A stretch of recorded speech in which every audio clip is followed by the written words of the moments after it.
ओम नमः शिवाय। अब मैंने एक आयुर्वेदिक डॉक्टर का वीडियो सुना। उसमें वो बोल रहे थे कि आयुर्वेदिक से कभी भी किडनी चालू नहीं हो सकती है। उनका कहना सही है, वो अपनी जगह पे सही है, मैं उनकी बुराई नहीं कर रहा हूँ। लेकिन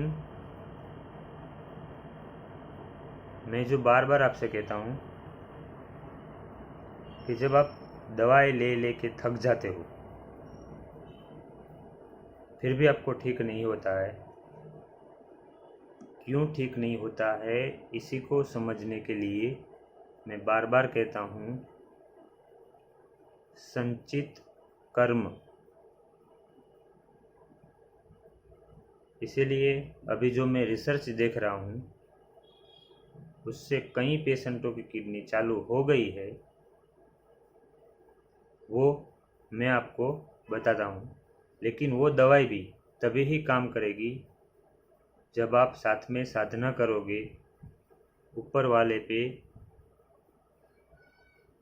भक्ति, श्रद्धा, विश्वास, जो मुझे मेरे गुरु ने सिखाया, मेरे ईशान भैया ने सिखाया। अगर वो साधना आपको आ गई तो आपके जीवन में कोई भी अभाव नहीं रहेगा, ना बीमारी, ना पैसों की कमी।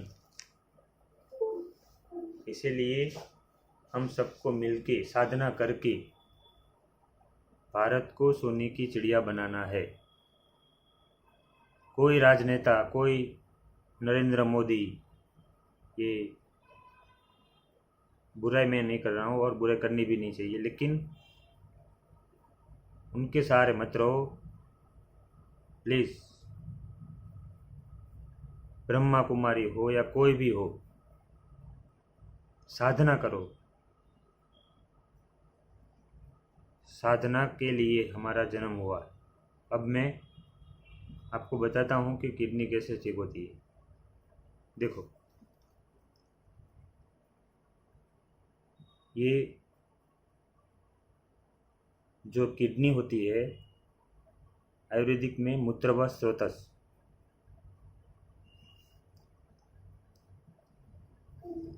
मूत्रवा स्रोतस की बीमारी है।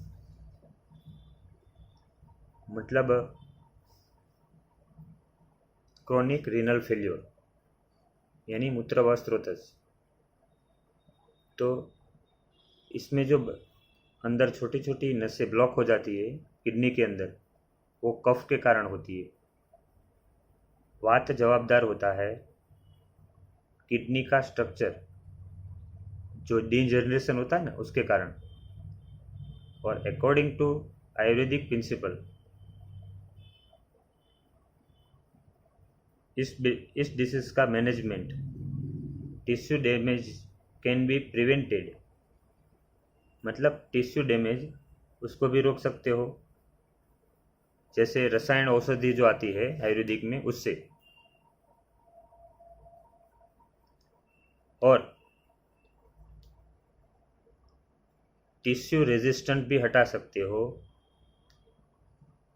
जिसको लेखन कर्म से हटाया जा सकता है। और ब्लॉक चैनल को भी खोल सकते हो, उसको आयुर्वेदिक में लेखन कर्म कहा गया है।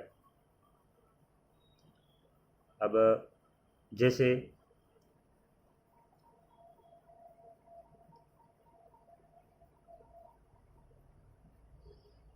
जैसे गोक्षुर आदि गुगलू है, वो मूत्रवाह स्रोतस पे रसायन का भी काम करता है, लेखन भी करता है। और गूगल जो है, वो भी इसी काम को करने में सहाय रूप होता है। वरुण आदि क्वाथ जो है, वो कफ, वात, रसायन चूर्ण, में रसायन प्रॉपर्टी होती है, इसलिए जो भी दोष बिगड़े हुए थे वो सही हो जाते हैं। नीरू बस्ती यानी कि मलग मार्ग से औषधियाँ चढ़ाना, तो जिससे ब्लड यूरिया रिलीज होता है।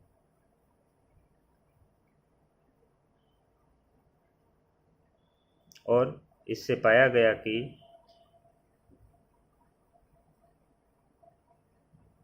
एक ही हफ्ते में 20.31% ट्रीटमेंट से फ़ायदा हो गया। और अब वही रिसर्च में आपको सामान्य भाषा में भी बताऊंगा कि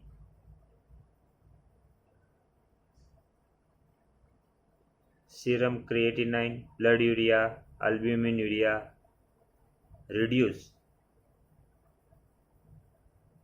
haemoglobin level, urine output, haemoglobin level, urine output वो भी सही हो गया।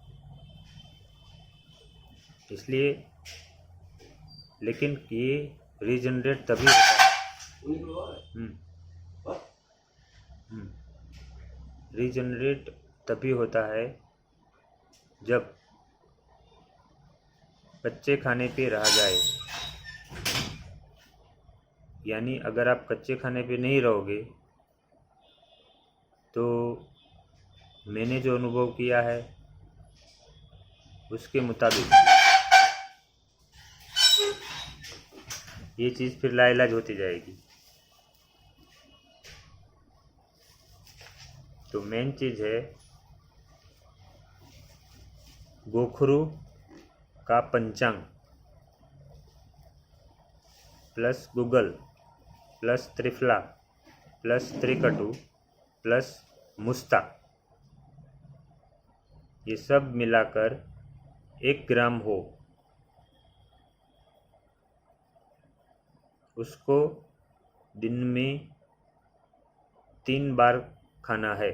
मतलब 1 ग्राम सुबह, 1 ग्राम दोपहर, 1 ग्राम शाम।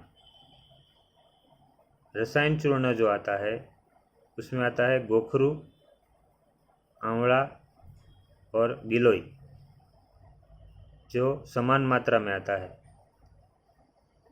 ये तीनों मिलके 3 ग्राम होने चाहिए। मतलब एक डोज में 3 ग्राम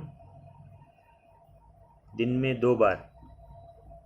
वरुण आदि काढ़ा यानी कि वरुण की छाल, जो बिल्वा आता है उसके मूल, अपामार्ग, चित्रक मूल, अरणी, सिगरू, बृहति, किराततिक्त यानी कड़ू करियातु, करंज और सतावरी, ये सब मिलके 10 ग्राम होने चाहिए। और 10 ग्राम दिन सुबह लेना है, 10 ग्राम शाम को लेना है। नीरू बस्ती पुनर्नवादी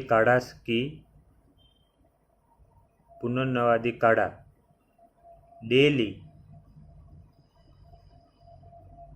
मलग मार्च से डेली देनी है। तो अब आपको समझ में आ गया होगा, इसको कोई भी बीमारी लाइलाज नहीं है, उसको आसानी से ठीक किया जा सकता है। अगर इसमें आपको कुछ समझ ना आए तो इससे आसान वीडियो भी मैं बनाऊंगा, लेकिन मैं डॉक्टरों से भी कहता हूँ कि अगर आपके पास दवाई नहीं है तो कभी भी ये मत कहो कि बीमारी मिट नहीं सकती है। हर बीमारी मिट जाती है अगर आप ऊपर वाले पर भरोसा रखो। इसलिए दवाई तभी काम करेगी जो लाइलाज बीमारियां है। रेगुलर साधना करने से ही दवाइयाँ काम करती है।